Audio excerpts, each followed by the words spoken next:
This is my first video update coming to you from Cyprus on this Saturday afternoon. Let's talk about some news and let's talk about the crazy world that is the life of Zelensky.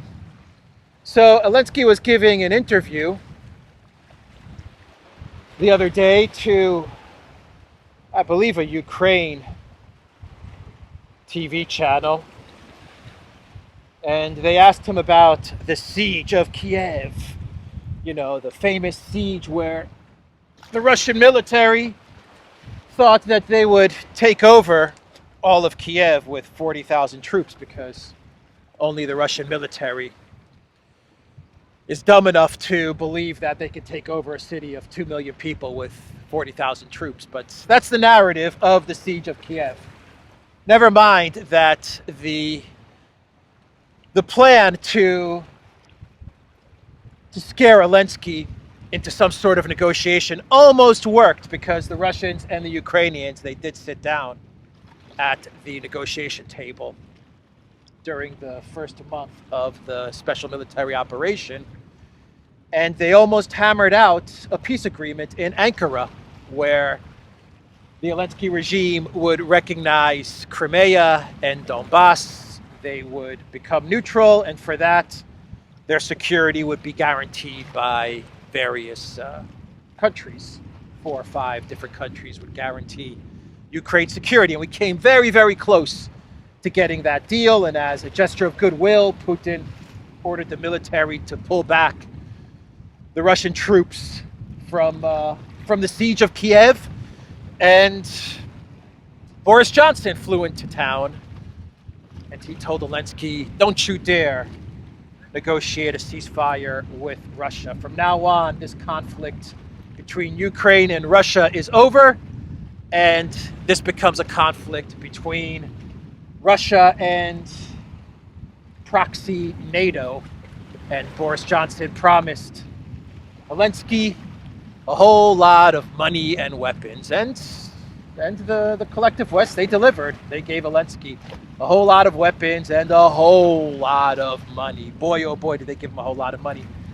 Anyway, the reporter, they asked Zelensky about the siege of Kiev, and Zelensky said, "You know what?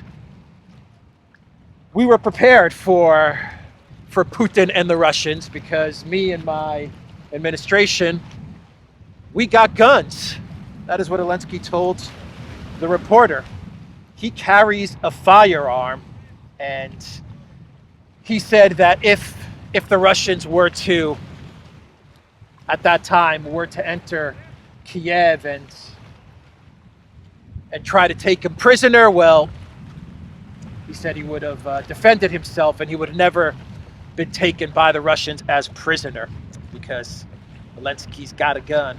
That is what he told the interviewer.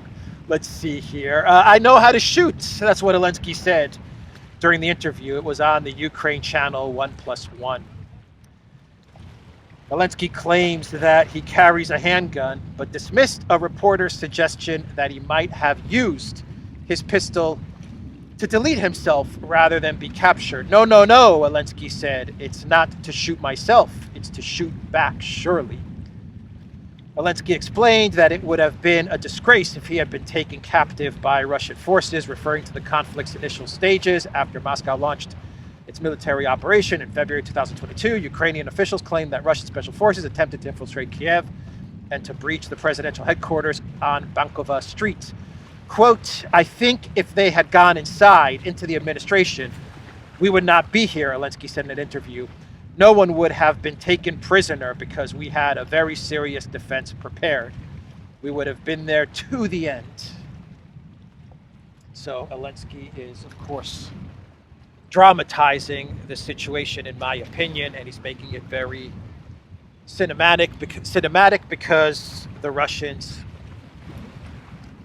in my opinion, it's my belief, and I think it's proven out over the various information and documentation that we have now, that the Russian strategy, that the Putin strategy in the first month of the special military operation was indeed to scare Zelensky into sitting down at the negotiating table and not escalating the Russia-Ukraine conflict into an all-out war. And the Russians almost got that. They came very, very close. It was never their intention to grab Zelensky or take Zelensky prisoner, because they wanted him in Ankara, him and his entire administration. They wanted them in Ankara to agree to a ceasefire, and they wanted Zelensky to sign that ceasefire, and that would have been the end of everything. But as I said before, Boris Johnson rolled into town, and we ended the one conflict between Russia and Ukraine, and we entered a new conflict between Russia and a NATO proxy. So that is what Zelensky told the interviewer. Zelensky also made a statement the other day to the media where he said that dealing with Russia is like taking a bite out of a very large piece of cake. And he said that Russia has to be divvied up like a piece of cake. If you want to deal with Russia, you have to treat it like a big piece of cake. That was an interesting statement from Zelensky. And he also told a reporter in another interview that despite all the gloom and doom from the collective West with regards to the big spring, summer, winter, fall, next spring, summer, winter, fall counteroffensive, Zelensky is actually feeling very confident about spring, summer, winter, fall, next spring, summer, winter, fall counteroffensive. And Zelensky said that Kiev's forces will seize Russia's newly incorporated territories and also Crimea. He responded to a question about the much discussed plans for the counteroffensive, and he said, "A counteroffensive will happen. We are preparing for it. I strongly believe that it will be successful and that we will deoccupy our territories. We will go forward. There cannot be any question about that," Zelensky said. However, he reiterated that the ultimate outcome would depend on the deliveries of foreign arms. For example, there's a risk that we will not have enough armored vehicles, Zelensky said. Actually, he also said that despite the fact that the collective West has not delivered F-16s, he'll still go ahead with the big spring counteroffensive. And the Times of UK, they put out an article yesterday with the title, "Ukraine isn't ready for its big offensive, but it has no choice. Kiev is locked into a spring or summer push despite burning through ammo so fast that the West can't keep up." Luckily, Russia is out of ideas too. I like how the Times says a spring or summer push. It's not a spring push anymore, it's a spring or summer push. And so this is a pretty long article. I'll put a link to it down below, an archive linked in the description box. And basically this article just says that Ukraine has been defeating Russia, but now it's been kind of boxed in because they have to go through with an offensive, but the collective West has not given them everything they need so that they can finish the job of defeating Russia. And that Russia is just pretty much relying on the hope strategy. That's actually what this article says. Russia is relying on the hope strategy, that it will outlast the Zelensky regime, and it's just kind of playing defense because that's all the Russian military can do anymore, is just sit back and play defense. And that's pretty much what this article says. Putin is still in a bind, the article says. Thus, while forces beyond Zelensky's control are pushing Kiev to attack, Moscow is reluctantly committed to defense, relying only on the hope of outlasting Ukraine's will to resist and the West's willingness to bankroll it. Local attacks notwithstanding, this is about the only strategy that Putin can adopt. The article says that Kiev has little real choice but to launch a major spring or summer offensive. Its leaders are increasingly boxed in, as an American defense official put it. The Ukrainians have surprised us as well as Putin in the past. but have much less room for maneuver now, and the Russians know it. President Zelensky has managed the West with great skill, but to maintain its support, he has to show what Washington insiders rather tastelessly call a return on investment. So,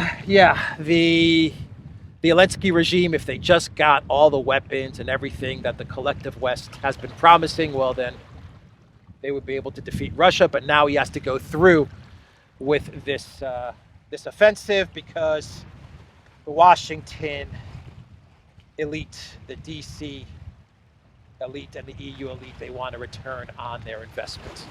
So just go forward with the counteroffensive. Never mind that we haven't given you the tanks and the F-16s and many, many more billions that you need. Just forget about all of that and go through with it. And this article is arguing that we're going to probably end up in some sort of a stalemate because Ukraine has no other choice but to go forward with this offensive, and Russia, well, they're just incompetent and defeated, but they've dug in with a lot of fortifications and defenses, and they're just going to play defense and hope they can outlast the Zelensky regime. The final paragraph of this article says, while both sides have considerable tactical freedom, they are strategically limited. Ukraine must launch a major attack. Russia must try and deny them a crowd-pleasing victory. They each have their parts to play, and everyone knows the script. It's really a question of how well they act and improve their roles. It's also cinematic, isn't it? It's a movie script. Both sides are boxed in, and they're just going to have to duke it out to some sort of stalemate. But Zelensky's got a gun. Zelensky's got a gun. As the Aerosmith song says, Janie's got a gun, Zelensky's got a gun. And it's a 44 Magnum gun, and it's very powerful, and I will use it. And if Russia comes to Bankova Street, I will tell Putin, you will never get me, because you see, I will use my 44 Magnum, like the movie star Clint Eastwood, Dirty Harry. I would tell Putin, go ahead, punk, make my day. But Mr. Putin, before I use this 44 Magnum, maybe you have a couple of billion to give me so I can buy a home in Moscow. Let's talk about regime change in Hungary. So Bloomberg, they put out an article with the title, Europe is waking up to the threat of an Eastern version of Brexit. Hungarian Prime Minister Viktor Orban likes to blame the EU for everything, and concern is growing over a sharp drop in public support for the bloc. So basically this article, what it is saying, what Bloomberg is saying to the EU kleptocrats is, look, you better get regime change in Hungary ASAP, because the people of Hungary, they're starting to lose interest in the EU. And if you don't get regime change, well, we might get a Hungary exit from the European Union. The article says, after years of Prime Minister Viktor Orban dominating public life with his railing against the EU, the counteroffensive to reach ordinary citizens comes as polls show Hungarians increasingly turn eastward. The risk is that a decline in popular support for the EU might loosen the most important guardrail against Orban's self-styled illiberal leadership. The most recent semi-annual Eurobarometer poll conducted by the EU registered a 12 percentage point decrease in backing for the bloc, the sharpest drop among any of its 27 members. And then we have this think tanker with this quote, "This is extremely significant and scary given how fast attitudes are changing," said Daniel Hedges, a fellow at the German Marshall Fund in Berlin. It's astonishing how effective Orban has been at destroying Hungary's pro-European attitude. This is Bloomberg telling the European Union, get rid of Orban now. Get rid of this guy or else we're going to have some problems. Hungary may decide to exit the European Union because Orban has been taking the interests of the Hungarian people over the interests of Ursula von der Leyen, and you can't have none of that. To be part of the European Union and to be part of NATO demands 100% compliance, not 99% compliance, not 90% compliance. The elite of Brussels and of DC, they demand 100% compliance, and Orban is not giving them 100% compliance. How dare he not want to destroy Hungary's economy and Hungary's energy security by going ahead with sanctions against Russia and cutting off nuclear power plant deals that he has with Russia. How dare he decide to put the interests of his country ahead of the interests of Ursula von der Leyen and Jungle Joseph Borrell. So that's Bloomberg sounding the alarm bells to initiate Operation Hungary regime change now before it's too late. And let's do one more story before I do a couple of clown worlds.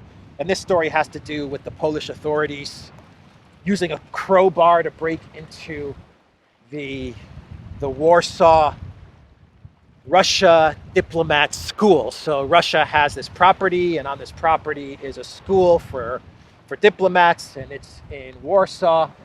And the history of this school is that the Polish government, they gave this school to the Soviet Union, to the USSR, back in like 1955 or 56. And the last 5 or 10 years, the Polish government, they've been wanting this property back. And they've been arguing that, you know, we gave you that property when it was the USSR, and we were part of the Iron Curtain and all of these things. And now we consider this agreement past its time, and we would like this property back. And the Russians and the Polish authorities, they were discussing this on a diplomatic level. To be fair, they were trying to figure out the formula to go forward with this impasse with regards to this school and this property. And it actually went where it was in the process of going through a Polish court. Anyway, long story short, the Polish authorities, they said, you know, screw the diplomacy. Screw the process in the courts. The court issued some sort of ruling the other day, or I don't even know, maybe a year ago. I'm not sure. Anyway, the court issued some ruling, and they said, you know, seize this property, and let's just forget diplomacy and going through the system. And so the other day, the Polish authorities, they broke open the gate with a crowbar, and they went into this property and seized it, and they told all the people at this school, get out by 6 p.m. And they took over this property. I hope I summarized that well. Anyway, you know, I just wish that the Polish authorities would have said, let's not deal with this right now because we have the whole Ukraine crisis and sanctions and all of these things. Let's revisit this in 5 or 10 years and just leave the school as is. I mean, this is a school. Let's just leave it as is, and we can get back to diplomacy with the Russians when the whole Ukraine thing blows over in 5, 10, I don't know, 20 years. Who knows? But the Russians are super pissed off about what Poland did. And let me read you a statement from the Russian Foreign Ministry. Quote, "We view these new hostile actions of the Polish authorities as a flagrant violation of the 1961 Vienna Convention on Diplomatic Relations and an attempt against Russian diplomatic real estate in Poland. This outrageous move that falls outside of the boundaries of civilized communication between the states will not be left without a firm response and consequences for the Polish authorities and Poland's interests in Russia. The statement continued. Let's see here. Some backstory. On Saturday, Polish officials accompanied by police entered the school's premises after opening the front gate with a crowbar. RIA Novosti reported that the school staff were told to vacate the building by 6 p.m. local time. Polish Foreign Ministry spokesman Lucas Jazina said authorities were enforcing a court ruling regarding the building that has been illegally leased by the Russian embassy for years. He argued that the school did not have diplomatic status and was not protected under the Vienna Convention. This should have been solved via diplomacy, and if Poland and Russia, they can't engage in diplomacy because of Ukraine, they should have just put a pause in all of this stuff and revisited this issue later on and just let the school be. But nope, Poland has to poke the bear. I really, really hope that what Sullivan and Nuland and Blinken are promising Poland, I really hope it's worth it. I mean, I really, really hope it is worth it. I love this cat, by the way.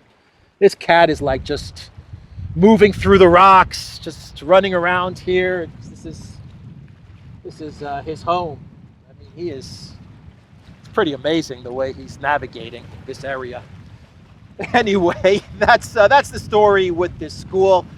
The ambassador of Russia to Poland, Mr. Andreev, he explained that Poland granted the building in question to the embassy in 1953, when Russia was part of the Soviet Union and Poland was ruled by a socialist government.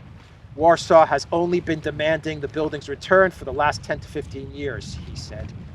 Quote, we believe these issues can be resolved exclusively through intergovernmental bilateral agreements and not through court rulings, Andreev said, slamming the decision to refer the argument to the courts as completely unlawful. There is a special kind of cynicism in Poland's actions because we are talking about a school, about children. It's the end of the school year and exams are coming soon. Yeah, they want to poke. They want to poke Russia.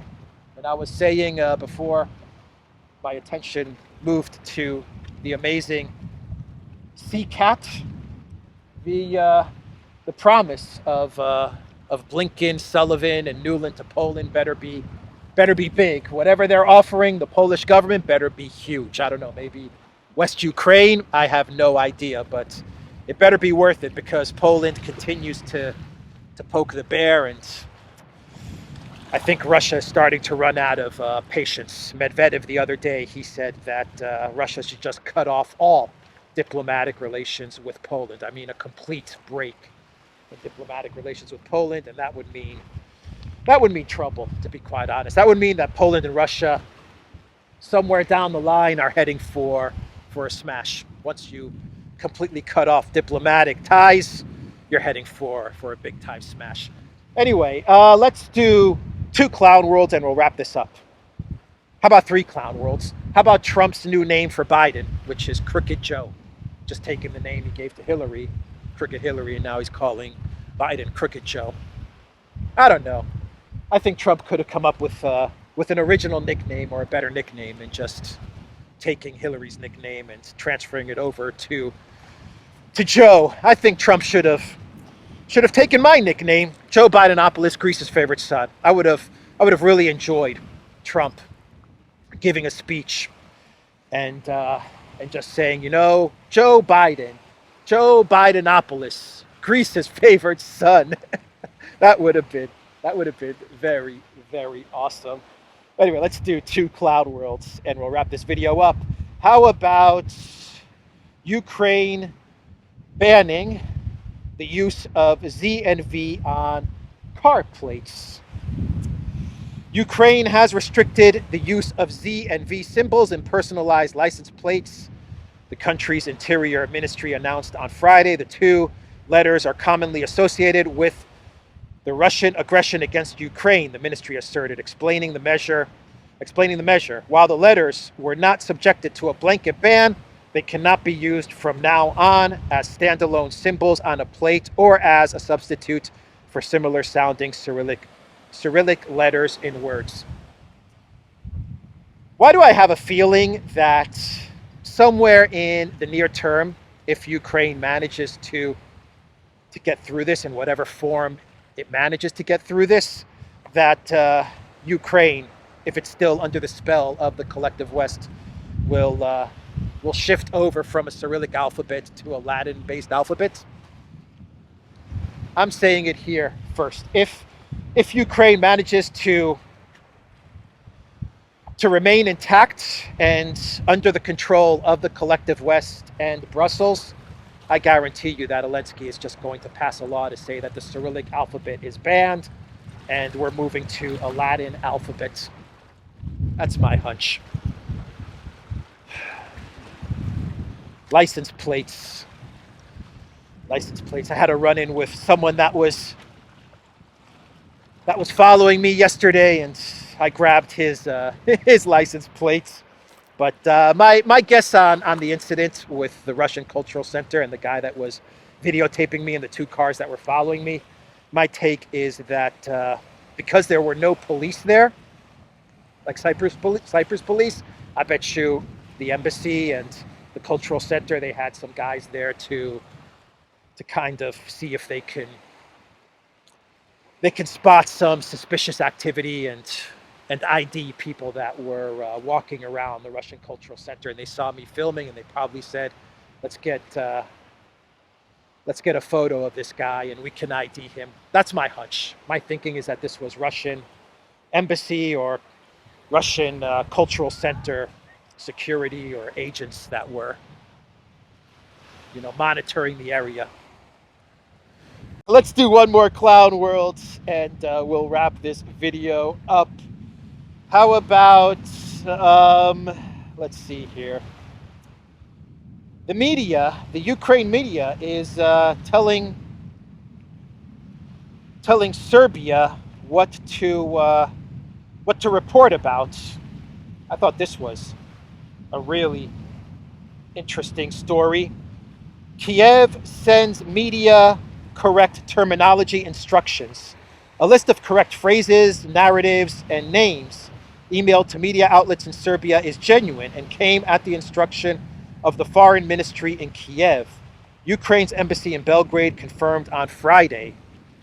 It's a recommendation we sent out to the media so they would use correct terminology in their reporting regarding the war in Ukraine, the embassy told the Daily Novosti. According to RT Balkans, the email was sent to all print and electronic media in Serbia. According to the instructions, reporters should use Russia's war of aggression against Ukraine instead of calling it a crisis, conflict, or war, or even Russian war in Ukraine.